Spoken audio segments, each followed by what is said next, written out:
haven't seen the second one. Hoo boy. Oh boy. Hoo Oh boy. Yeah, well, I mean, part of me wanted to be like, oh, maybe I should watch like 4 or like 2 or 3 or the other ones because I've heard they're worse. But I said no. I'm gonna start here because this is ground zero. Well, I'm gonna watch the short one. The short one. But also, it's a movie that also feels like it didn't come from any. It doesn't feel like 9/11 has happened in this universe. Like, it feels like a 90s Roland Emmerich movie more than anything, just from sheer, just some watching experience. Yeah. Which I find really weird, considering how much the military is in it. But, did you guys have as fruitful and an intellectual drive from watching the movies you decided to watch? I think so. Okay. Transformers is almost like the best bellwether for like late stage capitalist cinema. Oh, certainly, because it's insanely popular. It's insanely vulgar. Its messaging is really clear, like propaganda level clear. Like that's part of why I got flashbacks to Hitler Youth Quest. It's just like the sheer sledgehammer ability of it. Well, I know I'll be talking a lot about the Yakuza. So. I always love that. Tyler, did you do any research on Ceausescu during your time? Or? I meant to. I didn't really. Yeah, I mean, I'm no expert on Ceausescu, but I'm fascinated by him regardless because he is one of those people who just went hardball onto the cult of personality and built that insane palace of the parliament in the middle of Bucharest. Oh yeah. Yeah, which is, I think, the largest administrative building in the world. I think to the point that I believe the Parliament of Romania only takes up 10% of the building. Yeah, no, just because the reason I was watching the movie was for abortions. Yeah. Well, somewhat different, but yeah, I am curious. I will probably do more reading on that at a later point. I say that because Ceausescu really is interesting, and I think you would get something out of him. Yeah, I'm sure. I know. I don't do as much reading about like history and background information as I used to, and I wish I had the time. But no, well, neither do I. I just watched Transformers and said, "Yep, fascism in movies." Anyway, welcome back to the Hack Fraud Show, everybody. We are with this episode debuting a new format, which we discussed a little bit at the end of the last episode. If you've missed it, we've kind of foregone the all-around assignment the sort of format. Shared assignment. Yeah, and as I like to say, turning this from less into a cinema book club into more of a cinema discussion group, as it were. Yeah. So we're hoping you'll all like it. We're hoping this will go well. We'll see. I think we have some pretty fruitful findings. We did do that one episode before that was just all composed of things we'd been watching, and I think that went pretty well. So that did go pretty well. So we will see how this one goes. Yeah, let's get into it. What have we been watching lately? Reed, what have you been watching? All right. So aside from my assigned movie, one thing that I've been kind of meaning to watch all this time, and I've never until recently. And like I've known like the twist halfway through and then the ending, but I never quite knew how it like fixed itself into the rest of the movie. And this movie,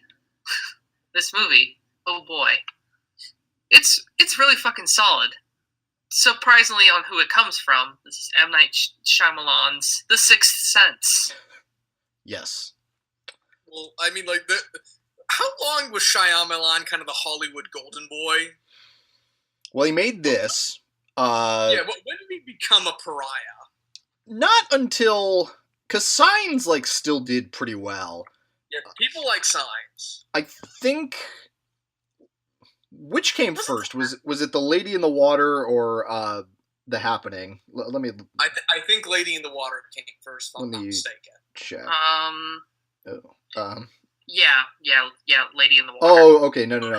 It was The Village, and then Lady in the Water, and then The Happening. Oh, you're right, The Village. So kind of the 1, 2, 3 punch of those. Like by the time the last Airbender rolled around, he was pretty on the outs, and then that movie just killed any chance of him earning any more goodwill. At least until Split came out. No, well, even before Split, there was people seemed. Oh God, what was the horror movie he made? Oh, The Visit.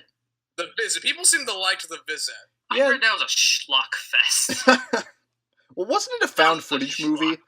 I think it was a found footage movie. Yeah. We could do an entire episode just on his filmography. That might be a good idea to do at some point, because I've only seen his unqualified the movies that pretty much everyone agrees are good, which are The Sixth Sense and Unbreakable. I think I've seen only 3, which is one of them was that one of them was The Happening. But I think I've seen Unbreakable. I've seen The Sixth Sense. Actually, it's been a long ass time since I've seen The Sixth Sense. Oh no, I was just gonna say. Funny enough, I rewatched The Sixth Sense recently because several of my friends hadn't seen it, and they were kind of in the same boat as you. They knew the twists going in, but they weren't, familiar with how the movie really played out. So I'm curious. It's one of the famous movie twists. Yeah. Everyone seems to know it, but I always have kind of maintained the position that it's more important to see how it all plays out than just knowing it. I think regardless of knowing the twist, the movie is a very fulfilling watch. Yeah. Yes. And like when it's done well, it can be just as worthwhile to see how it all plays. I'm sorry, Garrett. Tell us, what did you think? Thoughts? I thought this was a fairly solid movie. And knowing the ending, I kind of saw how it was like how they were gonna set it up for the twist ending, and then sort of and these like little like points here and there, when he gets shot, the strange estrangement, between Malcolm and his wife, which I'm like, but he got shot. Shouldn't they like have some moment of union? I don't know. This is a long time. Let's just keep going, movie. And then when it gets to the end, it really explains itself. But it doesn't end with, oh, he's been dead the whole time. It like keeps going with that, and then like you really see sort of like a character arc, come around and come through, and that's really satisfying. Yeah, well, this movie does quite a bit, kind of analyzing and exploring the twist more than one else. It's not like a. It's not. I mean, it is like a big like twist in the context of the movie, but it's not. It doesn't stop the movie cold. Like it doesn't actually really change the movie all too much. No. Yeah. There are like a bunch of like jump scare moments where like you would think it would like stop your heart, but not really. Yeah, it's not so much a horror movie as it is kind of like a mystery and sort of a quasi thriller. What? Psych thriller, Psych thriller. That's fair to say. Arguably, I think I like Cole the best in this whole film. Like his character is super solid, and whoever that actor was pretty good. Haley Joel Osment. That's one of the best child actor performances of all time. Oh, yeah, I think Haley Joel Osment is just simply one of the greatest child actors we've ever had. Yeah. I mean, I was blown away by just how his character went through, because it's like starts off sheltered and then like has this like moment. It's like, I have to tell this strange dead man why I even talk to him. It's because I see dead people. You see, and then like, but then he uses like his gift for good. And then there's that very sweet moment. Yeah, it's actually a very sweet movie. When like the biker died, and then like he gets back, and speaking in like more like speaking terms with his mother, and like that scene is just. I love that. I love that scene. The scene with him and his mom in the car at the end. Like, God, it brings me to like borderline tears every time I watch it. It's like there's a lot of like great scenes in this. Like, there's some really excellent scene construction in this. Oh yes. Yes. Like, for a man who would later go on to be known for making movies where none of the characters act like human beings, like, this is an extremely, like, human and emotional experience. Yeah, well, I think part of it is, like, this is, like, a fairly sort of sentimental, sweet, not saccharine in any way, but you sort of see that, like, in later films, like, he kind of tries to become more cynical, more sort of hard, like, kind of have more sort of troubled characters and have sort of more shaggy relations, and I think he's sort of best off trying to be a sweetheart, maybe. Yeah. Perhaps I haven't seen Split, but I might. I might inquire it. Yeah, well, Unbreakable is a bit more cynical, and I think kind of worse for it. Oh, really? I don't know if those are the problems I have with Unbreakable, though I will say I think the best parts are Unbreakable are, like, the parts with a lot of heart, like Bruce Willis kind of connecting with his son and all that stuff. I think that all works really well. Like, I mean, Shyamalan earned a lot of comparisons, like, to Spielberg when Sixth Sense first came out. Like, he was kind of thought to be the next Steven Spielberg. What magazine, like, called him, like, the next Spielberg? Or, I don't remember. like, there's that, like, big cover shot, and, like, it's now very infamous. But I think I think Sixth Sense certainly earns those comparisons. Yeah, like, you're right. it's very just a very, you know, the type of story that Spielberg in his heyday would have told, I think, and done very well. Yeah. Yeah. What else, Garrett? So two things with Bruce Willis. He was good in this movie. Yeah, I like him a lot. And also, everyone likes some Bruce Willis. Yeah, and I'm not quite used to Bruce Willis having a full head of hair. I'm like, oh wait, that's right. But why does he have hair? This is weird. Because I'm so used to him borderline bald. Well, or just bald. He had hair in Die Hard. Not a lot of it. No, But, I'm sort of thinking, like, he did have hair in Die Hard. Yeah. So. No, but peak Bruce Willis hair is probably the Sixth Sense. Yeah. Well, he's just got such a recognizable chrome dome. It's just really he was once young. He just I guess emerged. it works to his advantage in Moonrise Kingdom because you're like, oh, well, there's Bruce Willis. Found him. Okay, moving on. This was a fairly solid movie, and I enjoyed it. Yeah. There's some rough patches in it. I noticed this time around. Like, and the first scene especially is a little awkward. There's some kind of forced exposition, but as it goes, I think it builds really in confidence, and it really picks up steam. And I have just a wonderful time watching it every time I see it. Yeah. I mean, I need to get back to it myself, but yeah, I remember when I first watched it, I found it very rewarding. Yeah, I thought the first scene was. Yeah, there was one point when that former patient breaks into the house and then kills Malcolm. That part kind of could have maybe been better staged, but what I liked about it is that it like started like sort of like a juxtapose between moments earlier when like Malcolm is this award-winning, flawless psychologist, though drunk, some flaws, but he's pretty good. And then cut to he failed. This is the time he failed, and his failing went back and literally haunted him, but killed him. But, yeah, I mean it's efficient. Like, it sets up the stakes of the story very, very quickly and very effectively. No matter how clunky it may be in spurts. So, I'll forgive it because it does work. There are some really great scenes in it. Alrighty, so then. that is The Sixth Sense. Cool. Neat. What else you seen lately? I will get to that. Oh boy. In a few moments. I also only have one film to talk about before I get to A Nightmare. I saw DreamWorks' How to Train Your Dragon. Yeah. Which is a movie about little kid who really doesn't fit in with his like insanely vulgar macho Viking island. And especially this is highlighted by his father being sort of the thick macho head of the Viking island. And, like, he's, of course, like, being made fun of and so forth for not being able to kill dragons. And this whole society is obsessed with killing dragons because they keep stealing their shit. And they kill people and burn down villages. Hence the line, this village is very old, but all the buildings are new.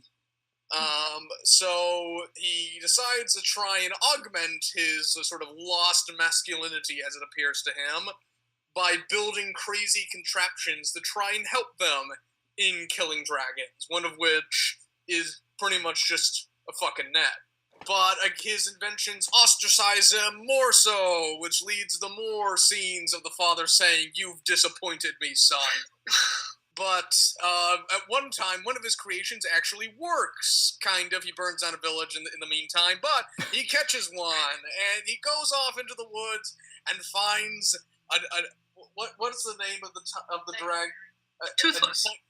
No, that's the name of it, but it's like a night fury. It's like this dragon that you can't see because it's too fast, and he's caught one, and it turns out to be a cat.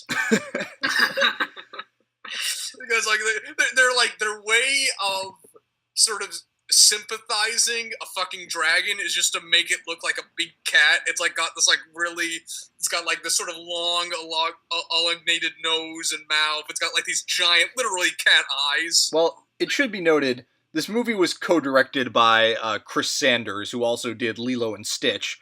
Okay. So he kind of has...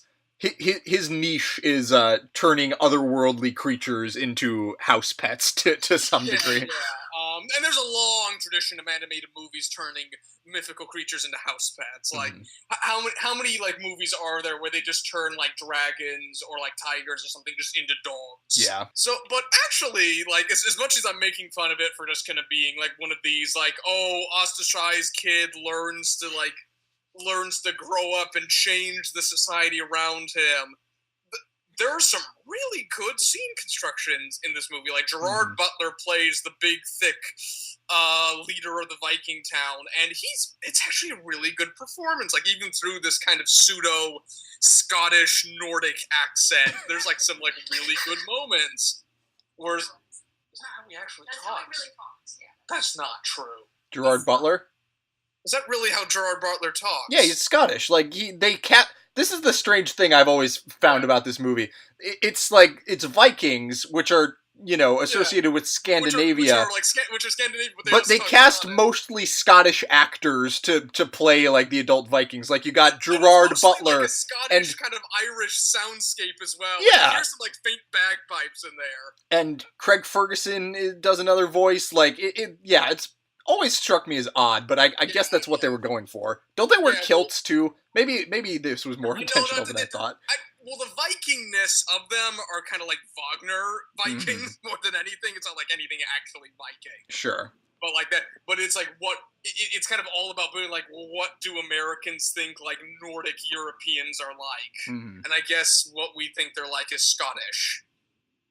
But I don't actually have a big problem with that because the movie is actually gorgeous. Like, I like some of the facial like character designs are a bit weird. Like Hiccup, the main character, kind of has a bit of like uncanny valley about him at times because it's like this super realistic skin texture, but like this really cartoony pseudo Disney face, and it's kind of off-putting at times, especially with some of the lighting they choose. But more than that, there's a lot of nuance to it. There's a lot of like I love how like tied this movie is the kind of mechanics. Like there's an entire part of the movie where Hiccup has to build like a device to let his new cat Toothless fly, and you sort of see like step by step like him like testing it out, him like building mechanics, drawing things, and there's like it's some really good montages there. There's also just like I like how there's just not a lot of conversation that goes to between the relationship between him and his big black dragon cat. And it's actually a really cute, really sweet relationship. And I have to say, like, the scale and the sort of animation of the movie is actually really impressive. Like, there's a moment at the end where there's like this dragon nest, and there's this really stupid plot in the movie of like all the dragons attack the town because there's this big evil dragon they have to feed. Right.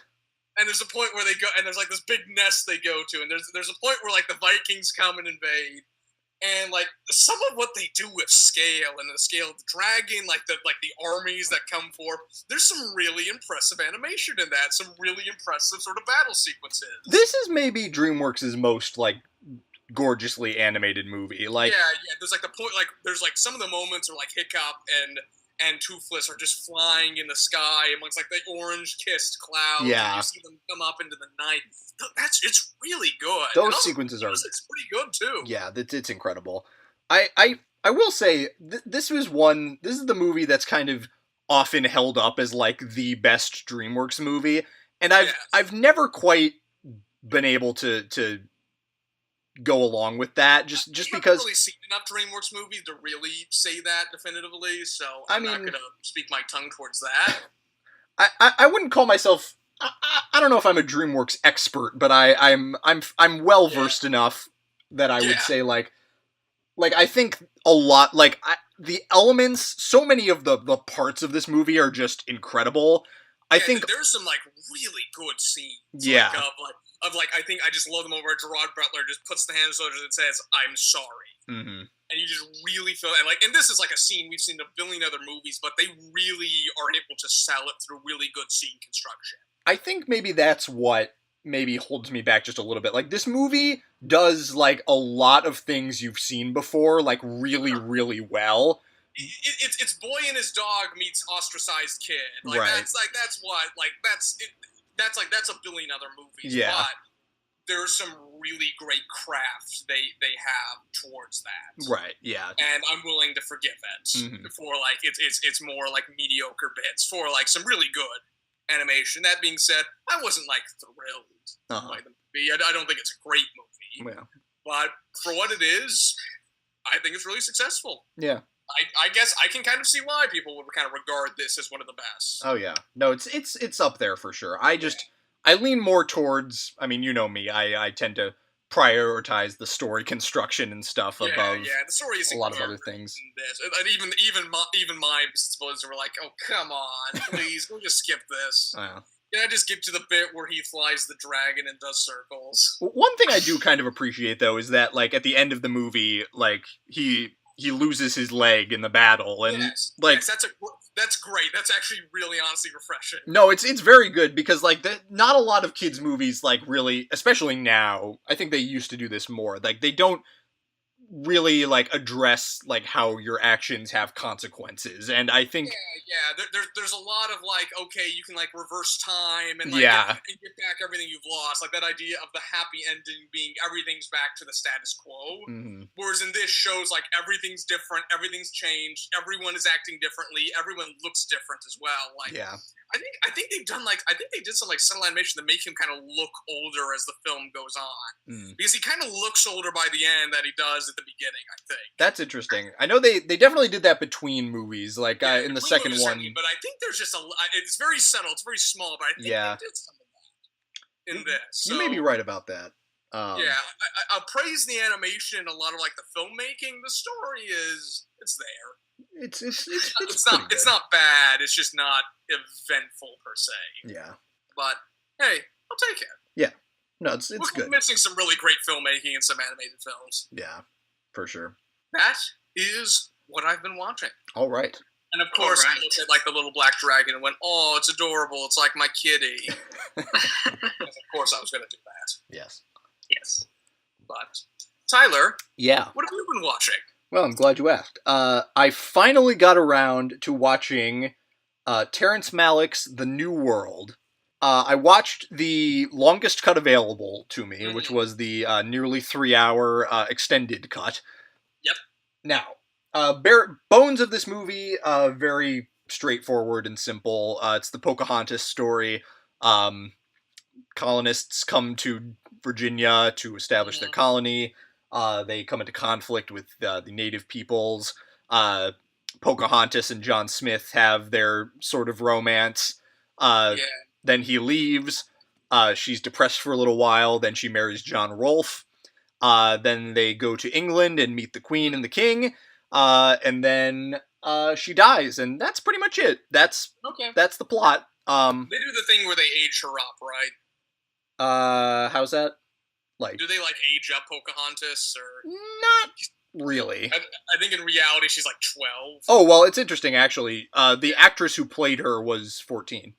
Oh, interesting. Okay. Yeah, when they shot it. And it is kind of interesting because the movie doesn't like sexualize her. Like it's very just kind of like straightforward and naturalistic. Looking at you, Disney. Yeah. Any like sexualizing that is done to her is definitely done like through the eyes of the white men that are trying to get with her. Okay, that's interesting. Which is obviously a good filmmaking choice. So you know, this is a Terrence Malick movie. You don't come for the plot. You come for the gorgeous visuals, and this movie has them in spades. Shot by the great Emmanuel Lubezki.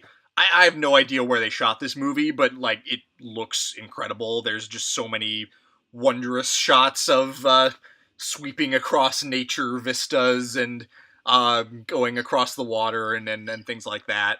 Yeah, it's an incredibly gorgeous movie. Terrence Malick is, you know, obviously and deservedly renowned for that. He's one of the masters for sure. And I was really into this movie for the first hour of it was like hypnotizing. Like when John Smith and Pocahontas are kind of together and kind of in the early stages of their romance, there's just a sensuality to the movie and into the filmmaking that is really just quite wondrous to behold, and it really like sucks you in. Then there's a little bit of a lull. He leaves, and you know she's depressed for a little bit, and that's kind of not super entertaining to watch. Things just kind of slow down. This movie has been described as kind of like the story of like a girl kind of experiencing first romance, and then or with like, you know, her shitty high school boyfriend, and then they break up, and she meets someone who kind of gives her a much more fulfilling relationship. And then there's actually a really great scene late in the movie where she encounters John Smith again. He comes to visit them when they're in England, and they kind of have a sort of stiff and awkward encounter, and you know, that's kind of the end of that. And it really kind of helps frame everything. There's also a great, like, cutaway that, like, just kind of happens, like, randomly, like, 2 hours into the movie, where they cut to John Smith, like, far north in Canada, like, trying to find the Northwest Passage, and he's, like, hanging out with these, like, Inuits, or, like, this Inuit tribe, and he has found this like replacement Inuit Pocahontas, and you're kind of like, oh, come on. That's pretty great in terms of storytelling choice. Yeah, I don't know. The movie really did kind of drop off for me after that first hour, just because like I see what he was doing, like I see how he was telling the story, but I don't know, I liked being around John Smith. I found him a lot more kind of magnetic and interesting than John Rolfe. Although John Rolfe is played by Christian Bale. Yeah. I do have a question. How would you say it kind of presents the colonialist aspect? Because I don't think you can't remove it from this. Certainly. Oh, and they don't. Okay. It's I don't know. It's fairly balanced, like in a way that like Disney's Pocahontas, as I understand it, like tried to be. But this movie definitely like deals with it. It comes at it like from the viewpoints of the Native Americans, although mostly like through Pocahontas. But also through, you know, the colonialists' eyes. Also, there's a great like extended sequence where John Smith is like captured by the Powhatan and spends like a long time with them, kind of experiencing their culture and just kind of living their lifestyle. And it's a really compelling sequence. Like Colin Farrell plays John Smith, and he does a really good job. It just works really well. It's just kind of showing you the other side of this story that you don't usually get to experience in history class. it's more rooted in kind of like the characters, so like it doesn't delve too deeply into like the look at what's about to happen. Although I think the awareness of it is there, and it kind of hovers over the movie a little bit. This is a movie that also decides to have the native characters actually speak a native language. Like I think it's Powhatan, is it? I think it's the actual language that they're speaking is Algonquian, I want to say. I think that's what's listed. Okay, because and like that is like an crucial step forward because so many of these things, like everyone speaks English, and it's kind of like a world construction that like we cinema watchers accept grudgingly. Yeah, no, they're very as I understand it, just from reading about the production, like they were very committed to the authenticity of all that. Although the article I have open, they brought in a UNC Charlotte professor, Blair Roots. Yeah. From their linguistics department. So yeah, no, they're definitely on top of that. Although Pocahontas's kind of Terrence Malick trademark ethereal voiceovers are in English, but that's just kind of for simplicity's sake. So. I didn't love it, but it's good. I think my favorite of his that I've seen so far is still The Thin Red Line, just because I think that has a bit more going on thematically. But good. And now the only kind of main period Terrence Malick movie that I have left to see is The Tree of Life. Which we'll see how that goes. But yeah, sounds interesting. Maybe I should, because I've only ever seen Badlands, so maybe I should dive back into Terrence Malick. Yeah, I'd be curious to see what you think, because I know you and I are not the biggest fans of Badlands, and no, I'm also infamously impatient when it comes to movies. Yeah, I don't know his other movies. I don't know. They're less plot driven than Badlands, but they're more. I don't know. I found it easier to kind of get into their rhythm.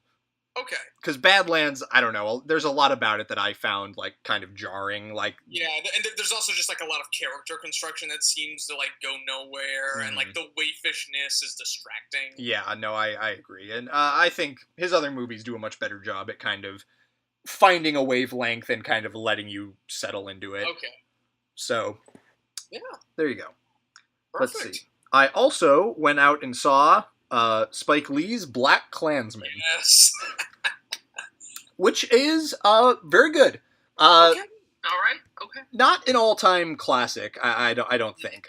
But there's a lot about it that works really, really well, that is very well done. I think this is the first Spike Lee movie I've seen where like it's not one where like pretty much everyone agrees that like everything about it is like working full tilt. Like I think most people are acknowledging that like this movie's not like a total like unqualified success, but it's still very good. Like everything about it just seems wildly compelling. Yeah, and there's a lot about it that is totally fascinating. There's some really incredible filmmaking in it. The pitch is simple. Black man in the 1970s kind of orchestrates an undercover operation to infiltrate the KKK. Yeah. Just a great, like, stranger than fiction story.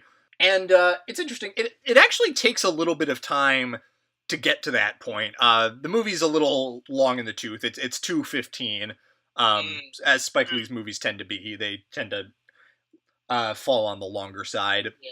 But the kind of the opening stretch of this movie is still like really compelling, because what happens is like he joins the police force in Colorado Springs, Colorado, and then he is kind of put on like not desk duty. He's like assigned to work in like the file room, like fetching evidence folders like for other officers and stuff like that.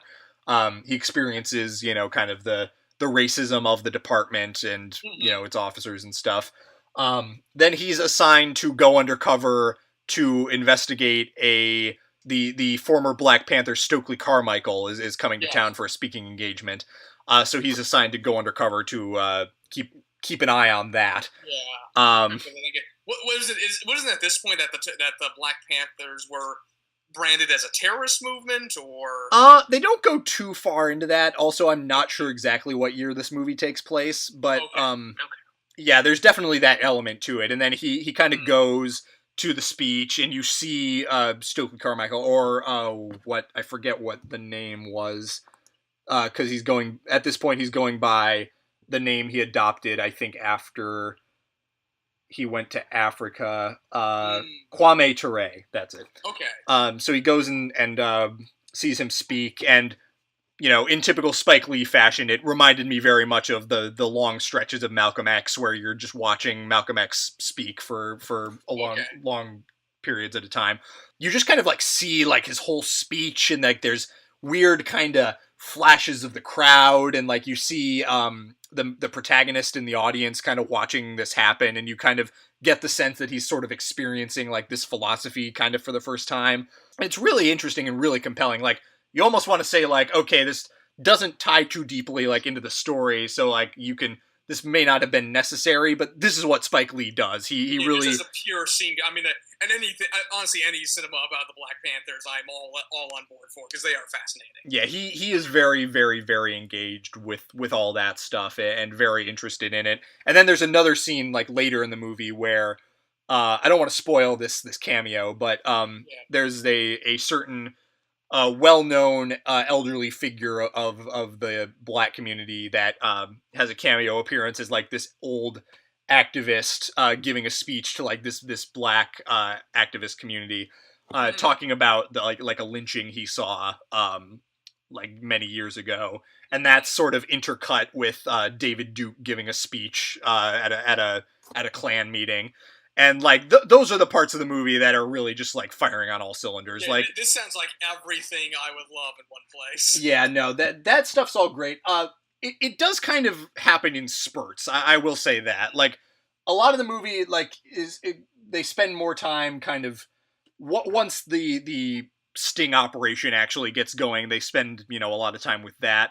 There's some really interesting stuff with, because obviously the Black officer has to partner with a white officer to fully pull off the operation, and the white officer in question is played by Adam Driver, and he happens to be Jewish. So there's some interesting delving into kind of like Jewish identity, and like there's a point where like the Black officer asks him like, "Why are you acting like you don't have skin in the game?" Like, and like there's some really, really interesting stuff with that. The Klan figures are not treated with any particular nuance, but maybe they shouldn't. No, I'm not.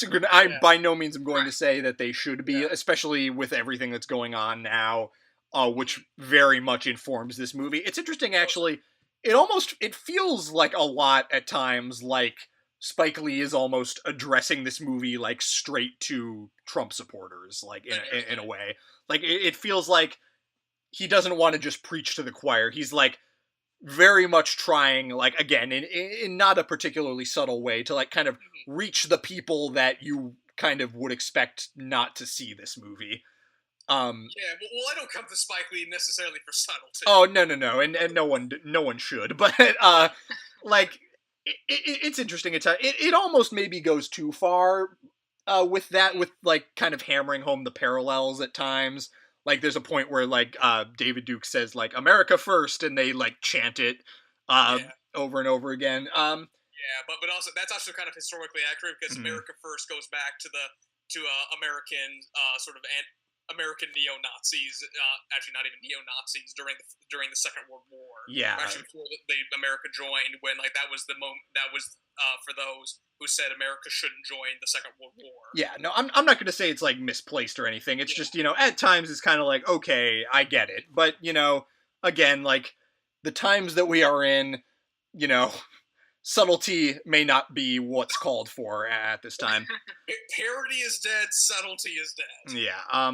One other thing I will also say, it's kind of weird because like this movie gets to a point where you're kind of like thinking this would be like the big thing that happens like right before the climax, and then it kind of turns out that was the climax. Oh, interesting. So again, like not a like perfectly constructed movie. It's kind of as Spike Lee is wont to do. There's a lot going on. It's, time is sort of divided, but there's a lot of just fascinating stuff going on. There's some great filmmaking, and I would definitely recommend everybody go see it. Okay. I think I have an idea for what I want to watch for next week now. Yeah. Yeah, and it really made me want to go back and watch some of his other movies, because I've been reading a lot about them, and pretty much everyone agrees that his filmography is kind of a grab bag, but and there's some people who really hate Spike Lee. There are filmmaking presence. Yeah. But there are some differing opinions on kind of like when you're ranking them. Like pretty much everyone puts like Do the Right Thing and like 25th Hour and She's Gotta Have It kind of right at the top. But then going down the list, there's kind of more divergence. Like some people like Jungle Fever, some people don't. Some people like Clockers, some people don't. Some people like Crooklyn, some people don't. It's all kind of, you have to put Bamboozled in there. Yeah, you gotta fit Bamboozled in there somewhere. But yeah, he is a really fascinating filmmaker, and I definitely need to see more of his movies. Oh, certainly. Yes. So that's what I've been watching. So let's get into the main movies we all kind of picked to talk about for this week. Speaking of fascism. Oh boy. Oh boy. Well, no, actually, like, how do we want to arrange this here? Do we kind of want to? Do we just kind of want to go in order, sort of pick out our like particular like points of view, and then sort of like discuss from there, or? Maybe we can kind of start with that, and then we can kind of open it up to like more discussion as we go. Okay. John, yours is the only movie that I think maybe multiple of us have seen. Yes. So because everyone has seen it. Yeah. So I actually haven't. Yeah. Well, I first saw this movie when I was in the 5th grade, and that tells you how young I am. And I remember like somebody came over and showed it to me, and I remember thinking, boy, this is stupid and bad. Like, even as a 5th grader, I could analyze, like, boy, what is this shit? Well, I want to say, I also saw it when I was, like, fairly young, and it was one of the first, like, kind of more, I don't want to say mature, because that doesn't really apply to this movie, but No. This was PG-13, you mean? Well, yeah, this was like one of the first like PG-13 like for an older audience like action movies that I saw. Okay. And I remember watching it and then kind of walking away being like, is this what like these kinds of movies are? And then as I watched more of them, I came to figure out, oh no, this movie is just like bizarre and incompetent and doesn't make any sense. It's that kind of feeling you get when like you watch a rated R film when you're like 10. Right, exactly. Or, honestly, the modern day equivalent of watching Inherent Vice. But the thing about this movie is that like there's some reaches of the internet who say like, oh, it's dumb but it's entertaining. I can't get behind that. I guess I'm entertained. I mean, it made me go a little crazy. Like, there was a certain point near the end of this movie, I just kind of started making noises, and I couldn't control myself. So I'm gonna say it's far worse than even we've made it out to be. And to be clear, we have made this movie out to be one of the worst films ever made, I think. Yes, we're talking about, of course, Michael Bay's Transformers, the first one. Of course, I apologize for not clarifying. No, that's okay. Now, what I will say, this movie, like, in the discussion about it, like, people tend to be like, yeah, those movies are terrible, but, like, the first one's okay. Like, the first one's, like, not that bad. The first one's, like, actually decent. And I'm just like, no, it's not. Like, this movie reminds me of Hitler Youth Quest.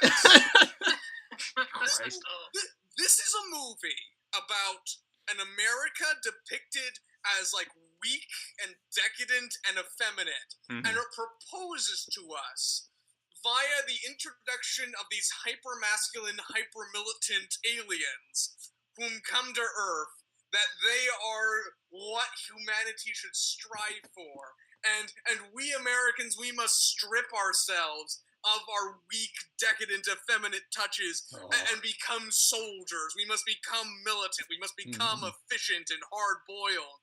And that is the only way to save our struggling, hateful society. Because this movie hates everyone that is not the military. All the non-military men are depicted either as racist caricatures or as like weak, effeminate, sort of like slovenly men whom do not deserve the female trophies they are given. And like, and there's a great point, like, because Lindsay Ellis has done like her big giant, the whole plate, sort of like extensive video series, yes, on these movies, and like she says, and I shouldn't have to talk about these movies because that exists, but I choose to. But she brings up the great point that like in this movie, the script is strangely sympathetic towards female characters because some of the few characters that are without that kind of like fall of America coding are two female characters. Megan Fox's character, and I forgot to look up the name of the actress who is like the hacker, the kind of like Secretary of Defense hacker. Right. Those two characters are fully competent.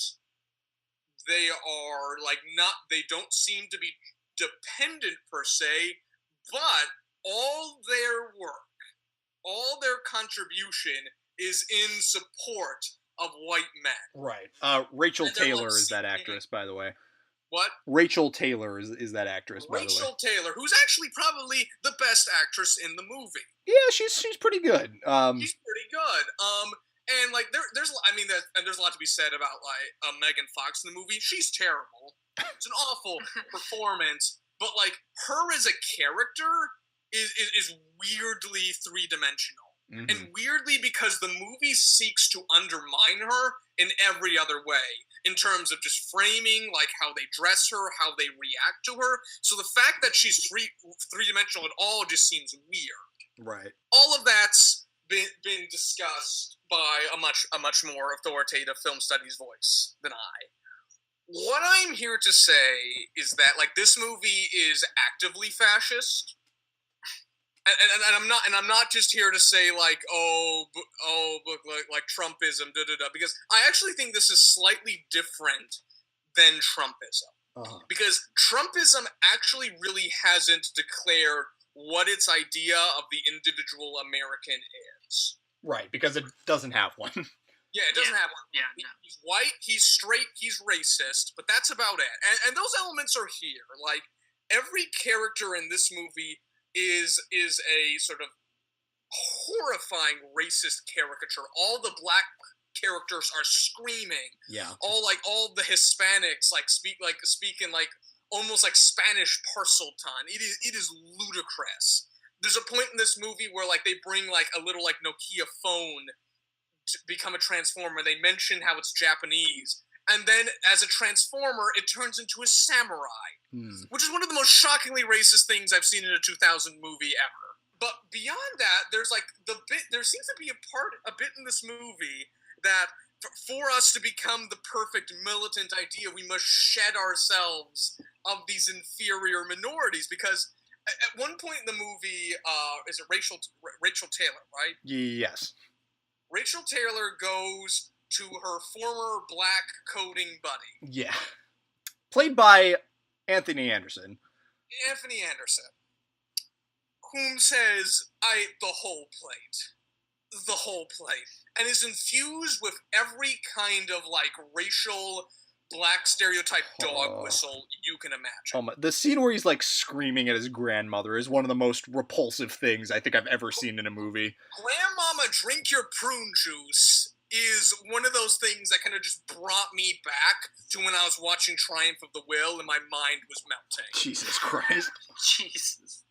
And the thing about it is, like, immediately they get arrested. They immediately get arrested. Sort of implying that this woman would have been better off by just cutting out this black person from her life. Like, her getting involved with this man brought her to prison, it seems. That is like the degree of coding we are dealing with here. Is that right? I mean, I haven't seen this movie in a very long time, so What happens is that Rachel Taylor, like, what she does is like there's like well, she puts like the code like on a memory card or so. I remember this kind that. of classified code, and she says like, I know how I can get through to this, and she like sneaks it away in like a makeup dispenser, and goes to his house, and then the grandmother drink your prune juice happens and all that, and they plug it into the computer. And they're like, oh, yeah, it's a secret code from what, Sector 7? And immediately the FBI come in and break down the door. Right. They were like there for like maybe 5 minutes. Raising the question of why the whole grandmama drink your prune juice thing even needed to happen in the first place. Because Michael Bay is a massive racist. And what's more, like, there was like a horrifying scene in this movie where, like, of course, I haven't even talked about Sam Witwicky yet, because there's been so much to be said about him. He is, I mean, like, this movie has kind of the worst example of female trophyism, because it kind of goes to the point of, like, this man deserves nothing. In fact, the movie actually goes out of its way to show that this man has been given everything that is worthwhile in his life. He's involved with this plot only because of the items he owns, not because of anything he's ever done. He's always screaming. He's always effeminate. He's like the very idea of like the lost, effeminate man. And part of his arc is becoming more militant, it seems. Now, it fails in this because it's incompetent and like incoherent and fails at everything. Right. But there's a point in this movie where like there's like a soldier battalion that we follow throughout the movie. One of them is the most sympathetic black man, but he's still stereotyped. There's like a horrifying Hispanic stereotype. There's a weird child, like Kuwait child, village child they deal with, which is just so weird.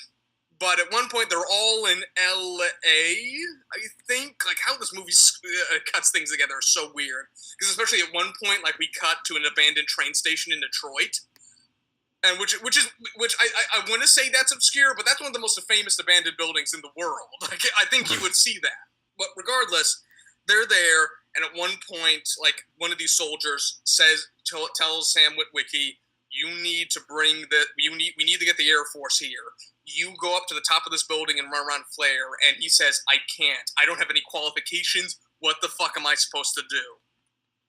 And instead of like a speech or any kind of moralizing, which you would expect in this kind of movie, because it is that kind of movie, the soldier just grabs him by the collar and says, yes, you will. You're a soldier now.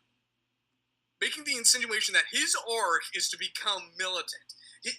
The only way to improve is to shed his effeminate features and to become militant.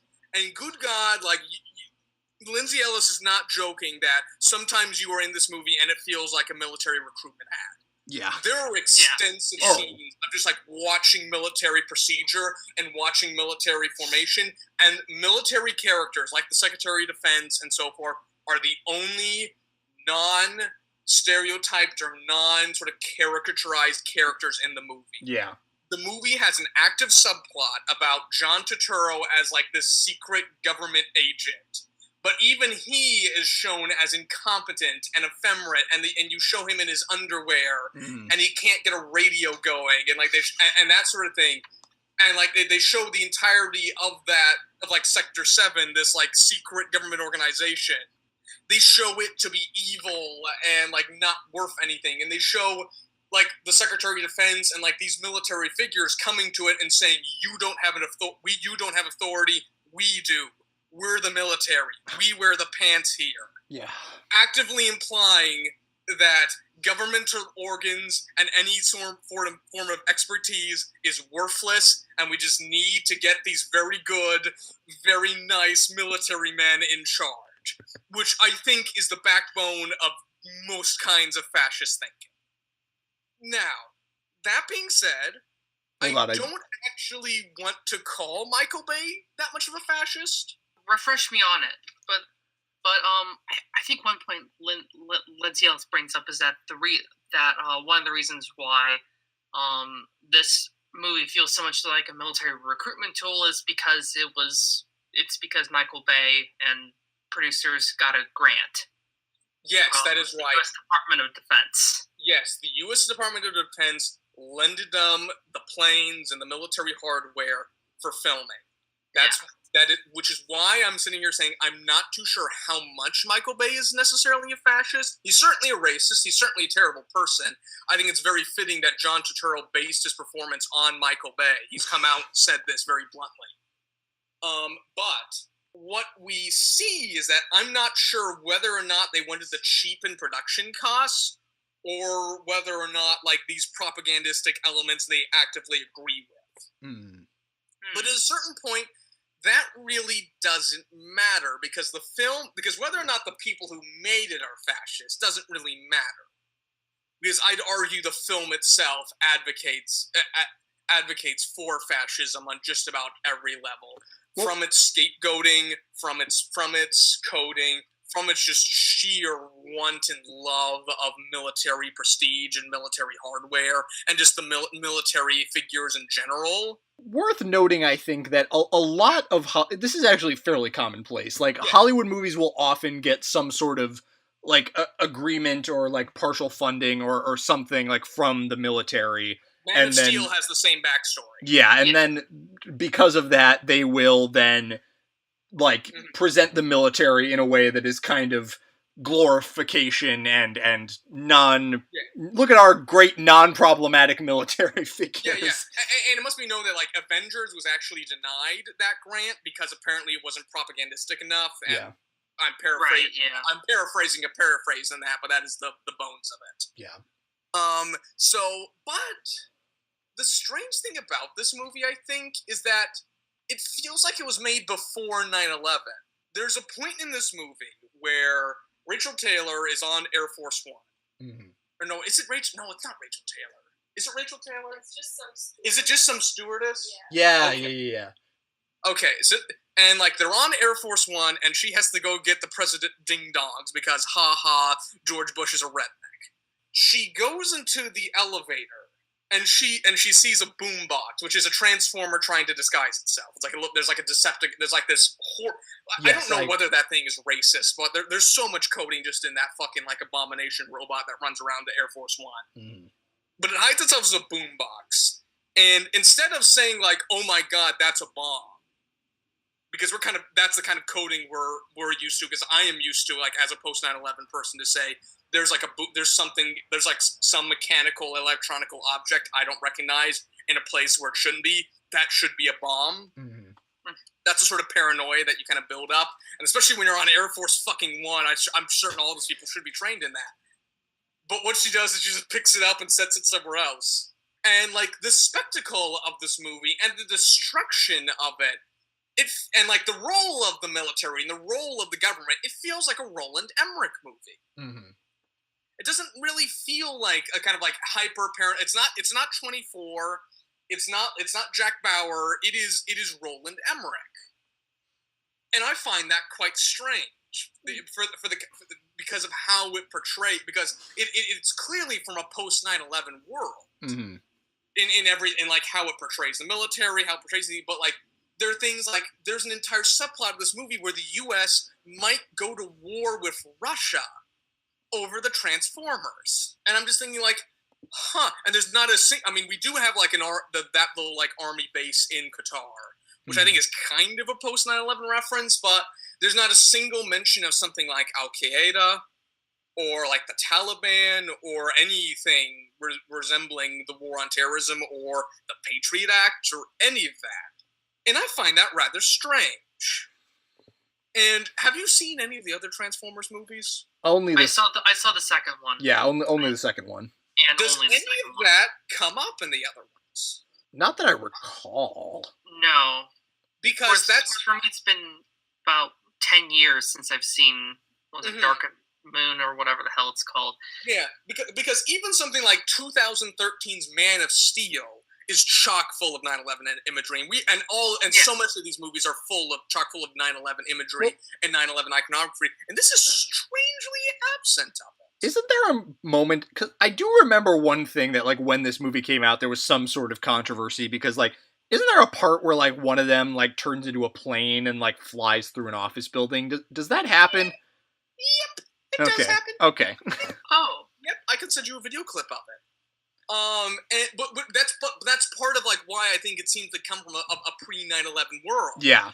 Because it shows that in like full sincerity, and doesn't seem to have any idea of what it means. Now, the reason for that is probably because Michael Bay is an idiot.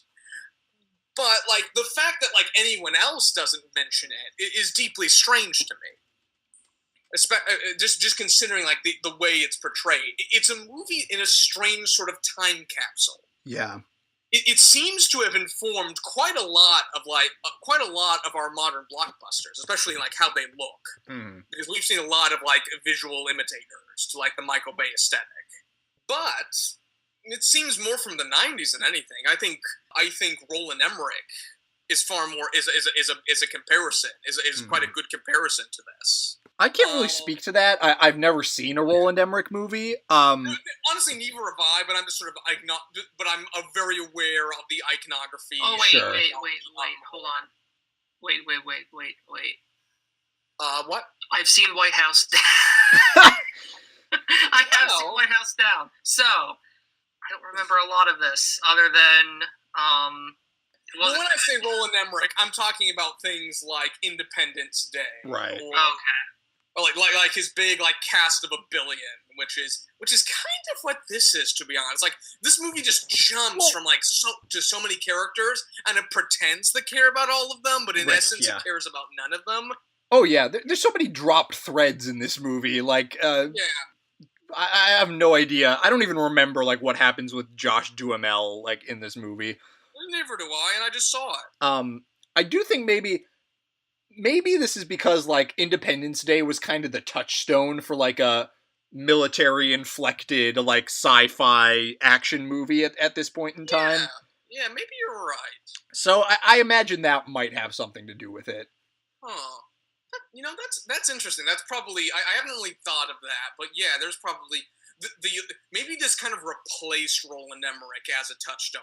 Exactly. Okay. Oh god, that's horrifying. Because I do hold to my guns, and I do believe this movie is deeply fascist, and I think the call to militarism and the call to for everyone to be a hero is a deep core tenet of every fascist regime that I think has ever existed. Right. And this movie has, and I don't think it's subtext. I don't think it's subtle. I think that sort of thing is all over this movie. Well, and I actually think that's this element of the movie is kind of under discussed. I think partially because people didn't really like to talk about fascists until Trump happened. Yeah, and now we're doing it in a very different context. Yeah, in a very different context. But again, I still don't quite think it's really Trumpian. Right. I mean, the stereotyping, the idea of we must shed ourselves of minorities to be a better America, that's an idea that's buried in here, and that's very Trumpian. But Trump isn't actually that tied to the military. No. Like he adores military iconography, like the idea of like let's have a parade through Washington, let's have military parades. But like his idea is like very sort of mob mentality. It's not really his idea of a state isn't actually tied to any state at all. Well, he doesn't like. We don't need to get too far into this, but like it's I'm bringing it up because I think it's actually very relevant. Yeah, no, I agree, and yeah, this Michael Bay's kind of style of filmmaking, I think Darren Franich has compared it to the sort of fascist propaganda of Riefenstahl and others. Yeah, there's a lot of fucking Riefenstahl in this. Like, you have to realize that, like, you know, like the Michael Bay like shot of like the camera spins and they look off in the middle distance. That's directly from Triumph of the Will. Ooh. That's a Lenny Riefenstahl shot. Like the very like visual bones of it is tied to fascist iconography, and I could write a book about this. To be honest, I was kind of shocked just how much like fascist comparisons I found in it. I want to stop because I think I've.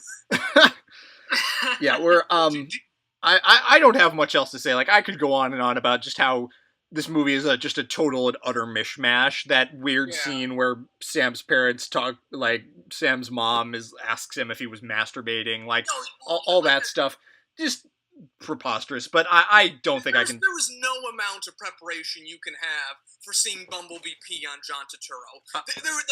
The sheer shock of seeing that in a movie that people saw that was in theaters is jaw dropping, and like I just had to like collect myself after just seeing that. This movie is shocking in all the wrong ways. I think. Oh, you're saying? I don't think I can say anything on this movie that hasn't already been said. So I'm sticking so close to the fascist stuff because I think like any other breath I have on it is just going to be just preaching to the choir. Yeah. I don't need to say that the action's terrible. I don't really need to say that it's incoherent and just an abomination of filmic form. We all know this. We've all seen it. All right. Well, that is Michael Bay's Transformers, I guess. To quote Garrett Franch on the Emoji Movie, it's like staring into an abyss. You guys actually saw some good movies. Yeah, Garrett, would you like to talk about Takashi Miike for a little bit? Okay. All right. So, what's the name of the movie again? Crows Zero, or sometimes called Crows Episode Zero. It's based off a manga called Crows. Interesting. By Takahashi, I believe. And so this is a film by Takashi Miike. And then one thing worth noting about Miike is that what he covers in film varies a very broad spectrum, from very, very gruesome Yakuza films to family-friendly dramas. And Crow Zero is definitely towards the former end. Are there any of the elements of family-friendly fun just sort of buried in that Yakuza of the No. The protagonist and his father seem distant. Okay, because I was hoping to make a John Woo comparison, but alas, I cannot. Yeah, I don't. I think we might be able to make another comparison, though, nonetheless. Okay. So, I'll give you a brief sort of set the stage, and then we can go from there. Okay. So, this movie concerns a high school senior named Genji. He transfers to a Suzerain all-boys high school, which is notorious for being violent, not much of a school, and it sort of is like a Hogwarts for people who are going to be in the Yakuza. It's the kind of school that can only exist in crime films. Yes, where this is a school where you are valued and respected by how much ass you can kick on a daily basis. Yeah. And there is a hierarchy, a sort of the one who rules the school, which we'll get to that whole bit later. And so there's this like dream that at least the more ambitious people in this film have to essentially defeat like the top student who's good at fighting, has his own mob and whatnot, to get to ruler of Suzerain. And the plot and its sort of why it exists kind of reminds me of Seijun Suzuki's Brandon to Kill, right? How your protagonist wants to be number one. Why does he want to be number one? He wants to be number one. This sort of goes off the same thing where we follow Genji, and he wants to be, essentially, he wants to be the top dog at Suzerain. And I don't really know where to go from here, because the first hour and a half, or rather the first hour, is very interesting. There's for the first 15 minutes, it's shot kind of like a music video. Interesting. With what it does to the camera, and it has things closer to it, really in focus, and then the further you go, like, it's just blur. And then, like, it follows through. Yeah, this was kind of all over the place. Did it have any sort of, like I'm kind of curious, like, because I haven't seen any of Takashi Miike's films. Like, all I really know about him is that his movies are, like, weird and, like, super violent and, like, just kind of crazy. Like, is there anything that sort of, like, defines, like, that you could perceive that, like, defines him as a filmmaker from this? Or was it just sort of all kind of a grab bag? I have no relationship to Takashi Miike in any way as it ascertains the either film scene or just having heard of him in general. Yeah. So, like, how would you describe him to an uninitiated? To an uninitiated, I think he is a variety filmmaker who seems to have an eye for some of the more, like, surrealist filmmakers. Okay. Do you mean variety in terms of filmic form, or variety in terms of tone? Tone. Okay, interesting. I think tone. A variety of tone. He really enjoyed Miike enjoyed the Kurosawa films. I think I read on that. And just from watching this movie, he seemed to like the Suzuki movies. Yeah, that's for sure. Probably one of the weirder parts was the climax of this. So this was like the final brawl. This was like 200 men fist to fist. Some have bats. They really like to use baseball bats in this. Mm-hmm. And this was edited weird because it was edited from the main fight scene, and then every so often you would get a fast cut to this kid named Tokyo, who was liked on both sides, but had to undergo surgery. And so the climax is cut in with this surgery scene that's like, wait, why? Wait, why is this here? I mean, fine, but this is really weird. Yeah, and then you also get a decent mentor who is who is like a lower member of the Yakuza, who helps Genji along, flaws and all, and then has to kill Genji, but he can't do it. And then there's this really odd but somewhat saccharine scene of when the boss of the local Yakuza syndicate has to kill. I guess a question I have now was, like, how would you say this film treats violence? Because, like, all of these, like, crime films have to deal with violence in some way, and, like, some revel in it, some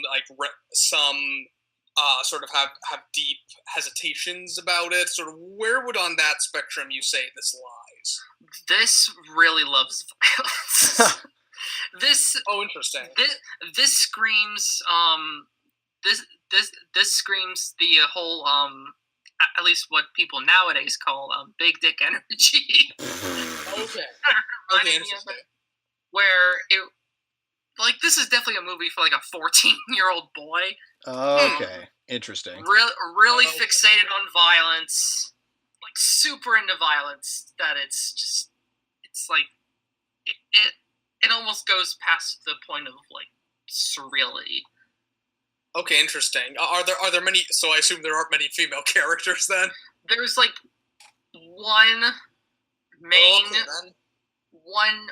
female character that Genji has some interest in, but it doesn't go anywhere. Except when she gets kidnapped, and then they go to save her, and then they fight this biker gang that supposedly kidnapped her. Maybe no one knows who actually know it was the Sarawaza gang, sort of the main antagonist, if you will. Yeah, and it sort of bleeds into sort of keeping a stand, being a hero there's this really jarring scene of Genji trying to win over some this other gang, this other like group, and then he just gets like the shit kicked out of him over and over again. Face bleeding, limping, but he keeps getting up until the point that he's just out cold. To which I suppose that there's tried to be some sympathy brought across, but I don't know. Yeah, that's interesting. I mean, you always get into like with these kind of like ultra violent directors, like, and people bring this up with like Scorsese and Tarantino all the time. Is like, where like are you celebrating this violence, or are you like reveling in this violence, or are you kind of properly addressing it? Like, I don't know. It's or even like the John Woo thing where it's almost mocking violence. Yeah. It kind of seems like it's almost a mockery. Interesting.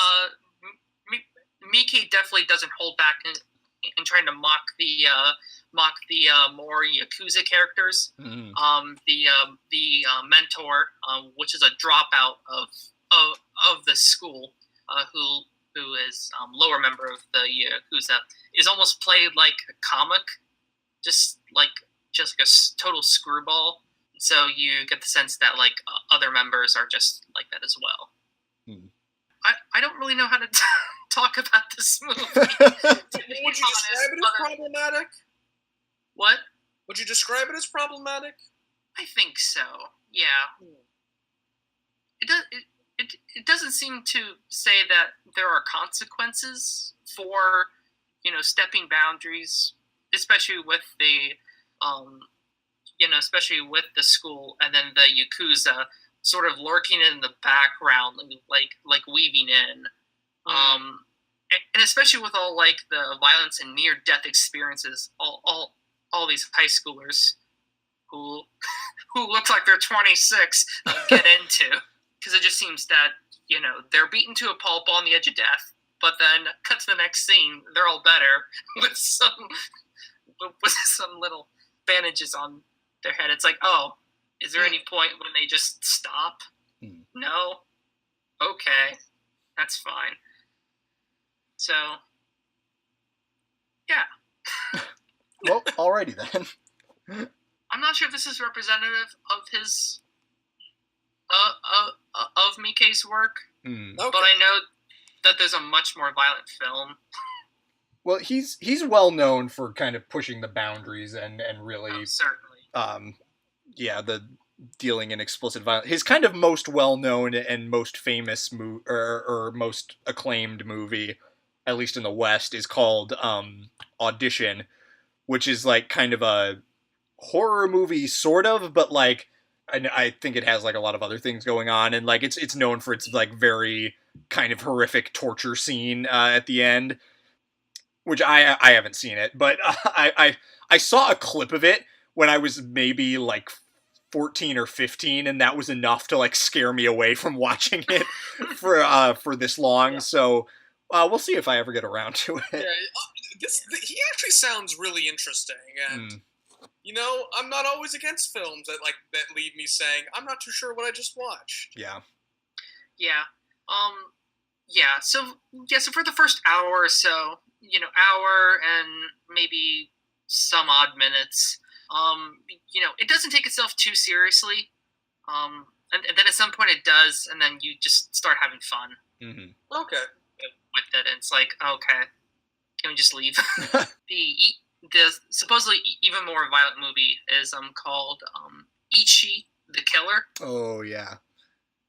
Yeah, that's really like, I think the bloodiest it gets, but I haven't seen it, and I'm a little scared too. But we're gonna have to, or at least I am going to have to like venture into this kind of territory at some point. Like, there's a lot of filmmakers like Miike and Dario Argento are kind of the two that immediately come to mind, of like these extravagantly gory filmmakers whose films are kind of acclaimed by like a certain sector of the film community that tends to like be a little off the beaten path, which I tend to appreciate. So we'll see. Yeah, I've always said like filmmakers like this make the filmic world better. Yeah. And then maybe one more thing I'll say is that this particular movie may have some frayed ends. So when the mentor approaches Genji's father, sort of talking, he's like, "Oh, if Genji, kicks the shit out of everyone, and gets to essentially conquer Surazan, he can be, he can really do anything, especially even maybe even take over for the local Yakuza." And then there's this really brief moment, but really jarring moment when Genji's father says, if he's able to, conquer Suzuran, he wouldn't want to take over the Yakuza, and it just drops that.